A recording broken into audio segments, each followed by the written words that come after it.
Welcome into another edition of The Butcher versus the Dance Instructor, presented by LB's Meat Market. I'm Neil McCready. That's Greg Jones with LB's Meat Market. Caroline McCready with, I keep forgetting the name. Legacy Studio of the Performing Arts. Legacy Studio of the Performing Arts. I did my research last week. I was trying to find out who the big rivals were for Legacy, and I came up with several names, and Caroline didn't get a lot of animus from the competing dance companies there in Northwest Arkansas. So we'll have to work on that, maybe create some sort of a feud that can get a little nasty so that before the next big dance competition. Welcome into the show. It's open date here in Oxford. Ole Miss enjoying a weekend off after its 27-20 win over Arkansas last week in Oxford. So we still got plenty of games, got a lot of good games we'll get to. We'll do that in a minute. First, I want to tell you that we're brought to you by LB's Meat Market, 2008 University Avenue in Oxford, right across the street from Kroger. Let Kroger just be your landmark, I should say.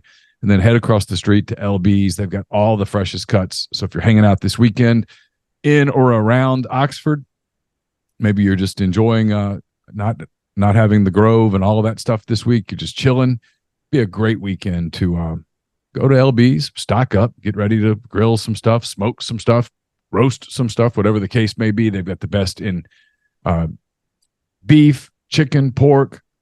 They've got fresh fish, house-made sausages, the stuffed jalapenos, the stuffed mushrooms, the bacon-wrapped asparagus. They have lunches on Thursdays and Fridays and much, much more. So stop by LB's. And Greg, anything else going on at LB's? Any way that best way for people to reach you if they want to make an order, that kind of thing? Yeah, always call the store. And then we've got Instagram, but the store number is 662-259-2999. Still got the lunch rocking on Thursday and Friday. Do the Philly cheesesteak on Friday. So, yeah, just don't know how busy we're going to be with the open week, but we should be pretty busy because it'd be the perfect weather. I think it's really turning perfect out there. As I said, try not to jinx it. Yeah. It got a little warm first part of this week after it was perfect over the weekend. It was just fantastic on Saturday, on Sunday, Friday as well. We lit the fireplace outside on Friday, did it again on Sunday, and it was amazing. I'm ready for fall. I enjoy summer, but once summer begins to end, once the fall rolls around and the season's halfway in and the baseball playoffs are going on and the basketball season's about to get rolling, it's like, okay, let's cool off now. Let's I love fall. What's the temperature up there? It's usually about 5 to 10 degrees cooler up there in Fayetteville this year. 75. Yeah, so it's about the same here. It was pleasant today. I got out and ran this morning. It was nice. It was mid-70s probably, but it was a cloud cover. It wasn't bad at all. All right, let's jump into the games. I do need to tell you before I forget, this show is also brought to you by Twisted Tea, all MPW digital content presented by Twisted Tea. Are you ready to elevate your college football game day experience? Check out Twisted Tea, your go-to game day beverage for college football fans. Twisted Tea is unlike any hard beverage you've had before. It's made with real brewed tea. It packs a flavorful punch, 5% alcohol, no carbonation, delivering the perfect balance of taste and refreshment that goes down smooth for every game day occasion. No need to settle for the usual. Twisted Tea turns up any occasion, especially when you're cheering for your favorite team. Whether you're tailgating in the stadium parking lot, watching at a bar, or hosting friends at home, Twisted Tea is there to elevate game day experience. It perfectly complements your love for college football and your passion for creating unforgettable moments. So let's toast to unforgettable game day experiences with Twisted Tea, the drink that fuels fun and celebrates your love for college football. Keep it twisted. All right, guys, another week of games in the books. You both did well last week. Both of you went 6-4. So you maintained pace. Greg, with Caroline, you're 32-32 now. You're back to the 500 mark. Caroline, you continue to put a very nice debut season together. You're 36-28 against the spread so far. 8 games over 500 as we head into week 7 of the season. If it makes y'all feel any better, I'm just looking at on Neil's picks. Jeffrey went 6-4, picking the same games that you guys did. I went 3-7. Chase went 5-5. Brian Rippey went 5-5. And my recruiting intern, Michael Luker, went 2-8. So, hey, 60% in y'all's case, that's pretty good. I mean, you're hanging out with Jeffrey Wright. That's rarefied air in sports betting. So congrats to both of you. All right, here we go. Game time. It's start off with a huge line in the SEC. Greg, you'll go first this week since you tied. It's Georgia. It's a 32.5-point favorite at Vanderbilt. This game in Nashville at 11 a.m. on the SEC network. Georgia by 32.5. Greg, that's the line. Man, might have to bring out the Gregors early on this one. I like Georgia. I say 48-10. That sounds like a winner to me. Wait, what is it? 32? 32.5. Yeah. Yeah. I'm gonna go with Georgia. All right, Caroline. He's going to lay almost 5 touchdowns. I don't know. That's a lot of points. I'm gonna go with Vanderbilt. Oh, wow. I don't have luck with them, but I don't know. That's a lot of points. Whatever. Sure. I mean, it is a lot of points, but it is Vanderbilt. Mm-hmm. I mean, you were right about Arkansas last week. They covered. Yep. But boy, Vanderbilt. Unfortunately for Arkansas, Vanderbilt's not on your schedule. You would benefit from adding Vanderbilt to your schedule. Arkansas should petition. All right, speaking of the Razorbacks, they've lost 4 in a row, Caroline, and now they head to Tuscaloosa to play the Alabama Crimson Tide. This game is also at 11 a.m. on ESPN. Your Razorbacks, Caroline, your kicker's very good. Your friend Cam was excellent last week. 56-yard kick, boomed it, crushed it. It was very, very good. He made another couple of kicks, so congratulations to Cam. He had a terrific night. Unless Cam can kick like 30 field goals, I don't like Arkansas's chances on Saturday. The line is 19.5, Caroline. Yeah, I'm going to go with Alabama. I mean, I knew Arkansas was going to do better than what the spread was last week. And they did. They played well. They played really well against LSU, so I knew they'd be okay. Yeah, they did okay. Big win. I thought it was a big win for Ole Miss to come back the way that they did. That's 3 times this season. Last year the knock on Ole Miss was that it wasn't the toughest team in the world, wasn't the most resilient team in the world.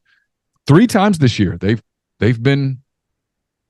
Tulane had them on the ropes a little bit in the second half. LSU had them staggering. LSU had them having to get up from a standing 8 count. And Arkansas didn't knock them down, but Arkansas had them a little woozy.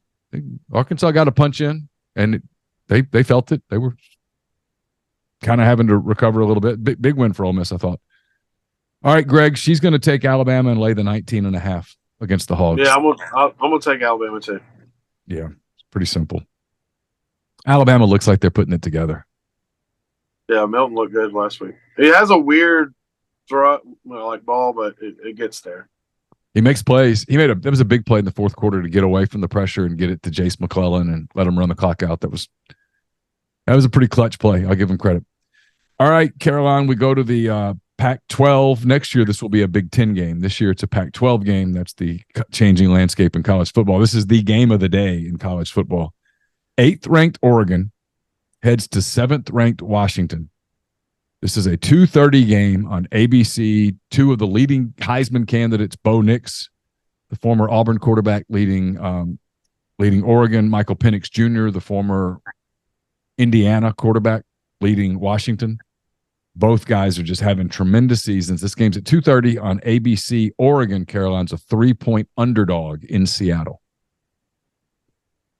Okay, I'm going to go with Washington just because they're ranked higher. They're both ranked. Well, Washington was number 7, and then Oregon was number 8. Okay, so you're going to put your faith in the Associated Press. That's fine. That's good enough. All right, Greg. She's going to go with the media and the Huskies, and she's going to lay the 3 against the Ducks. I like Oregon. For some strange reason, I don't know. I like the Ducks here, but it should be a good game. I like the over. Honestly, I think the game should go over. Yeah, I got to be honest. If there's a day to sort of plan a game to sort of plan your grilling around, I get that we live in the South and everything's SEC. I understand that. I do. But this is the game to plan your day around. Oregon Washington's got a chance to just be an absolute shootout. It's got a chance to be a really fun game. A game that's got a chance to be weird. I have no feel on this. I'll be interested to hear y'all's thoughts. Texas A&M coming off that loss to Alabama. They head to Knoxville to play Tennessee. This game is also at 2:30 on CBS. Texas A&M, Greg. Is it Greg? Whose turn is it? Caroline's? Caroline's turn. I went first last time. Okay, so it's Greg's turn. My bad. Texas A&M, Greg, is a 3.5 point underdog in Knoxville. I like Tennessee at home. I think they play really good at home, and the only time that they kind of struggle is on the road. So I like Rocky Top at home. All right, Caroline, he's going to take the Vols and lay the 3.5. I'm going to agree. Everybody knows how I feel about Texas A&M. I don't like them.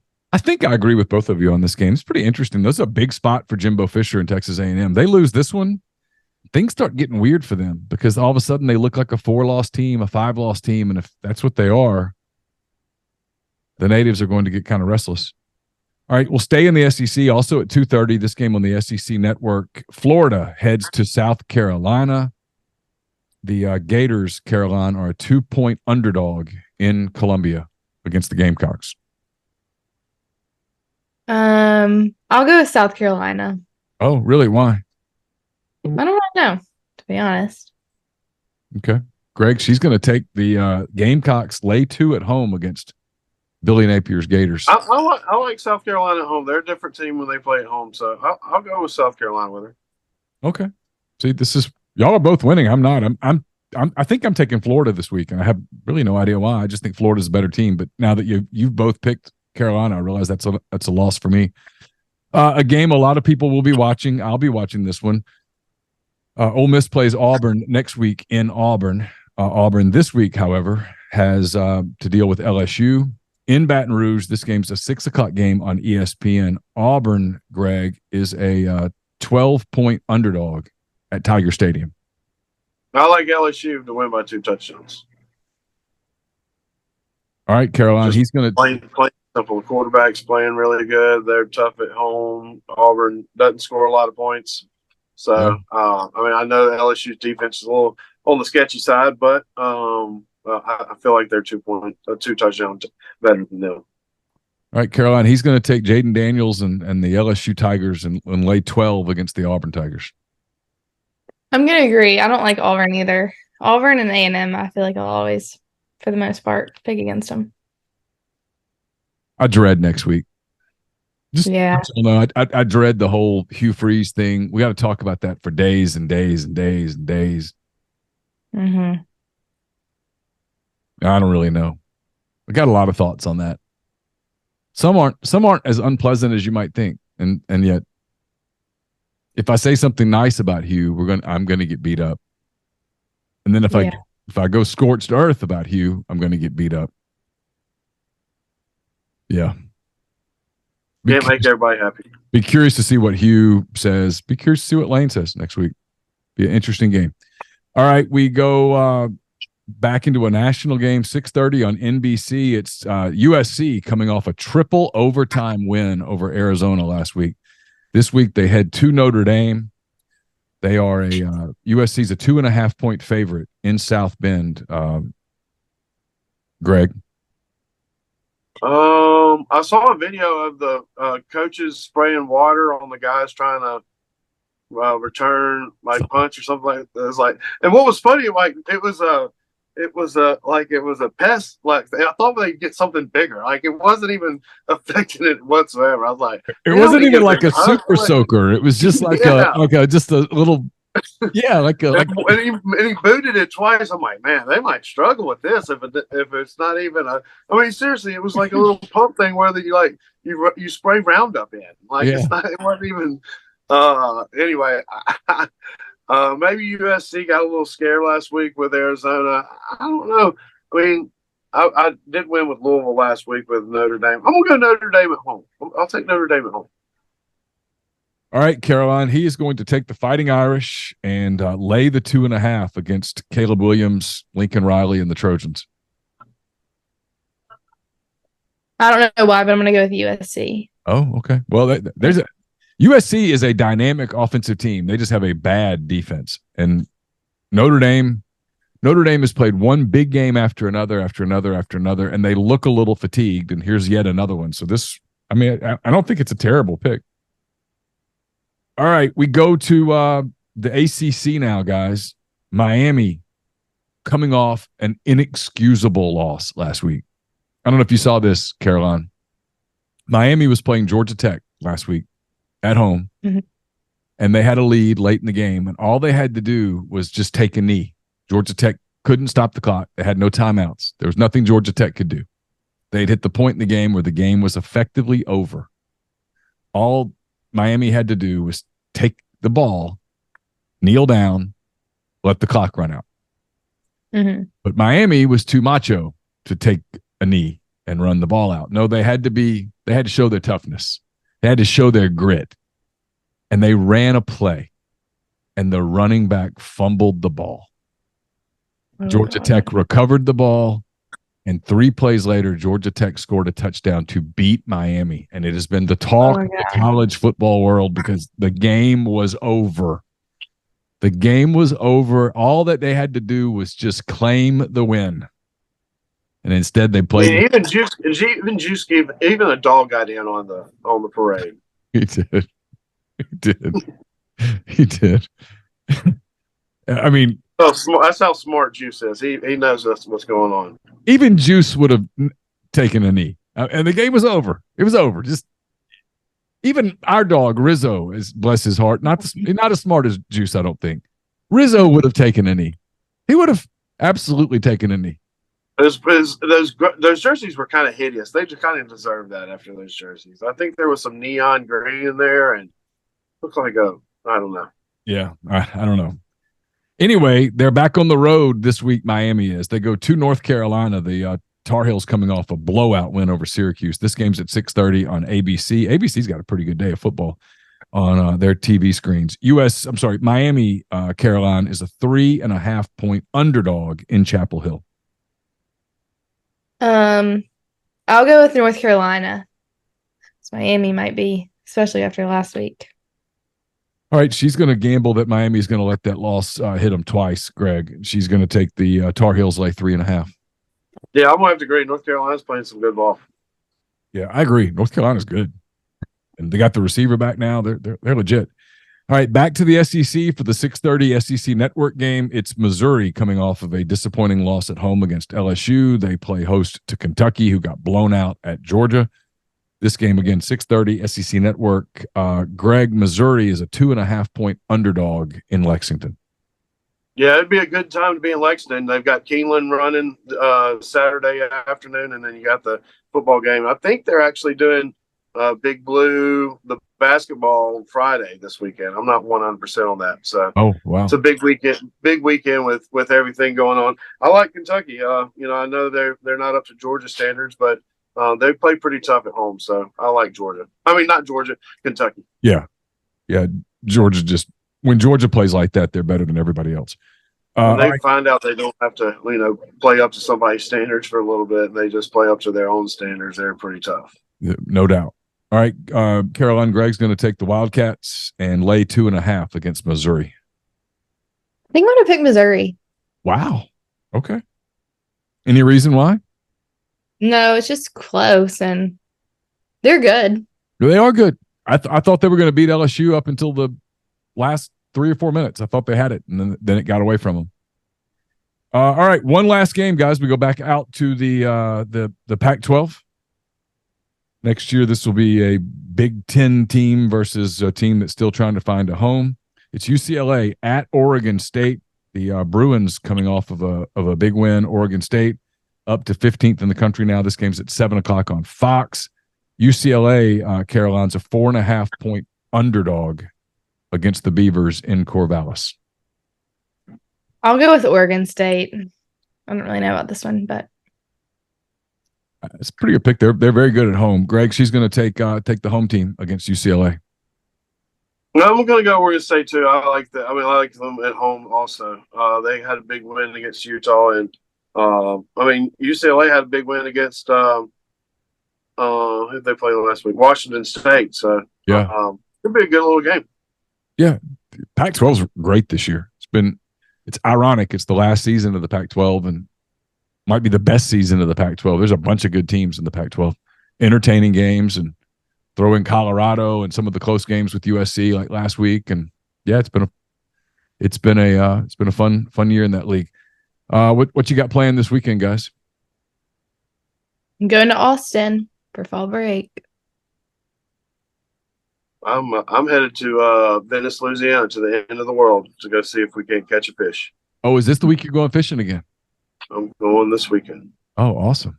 It's kind of great because you literally lose cell phone coverage and everything. So you literally like disappear for 2 days. So, yeah, no, I've got the store pretty much stocked up and got a couple good workers. So I just let them figure it out this weekend. So my mom's going to be here cracking the whip on all of them. So yeah.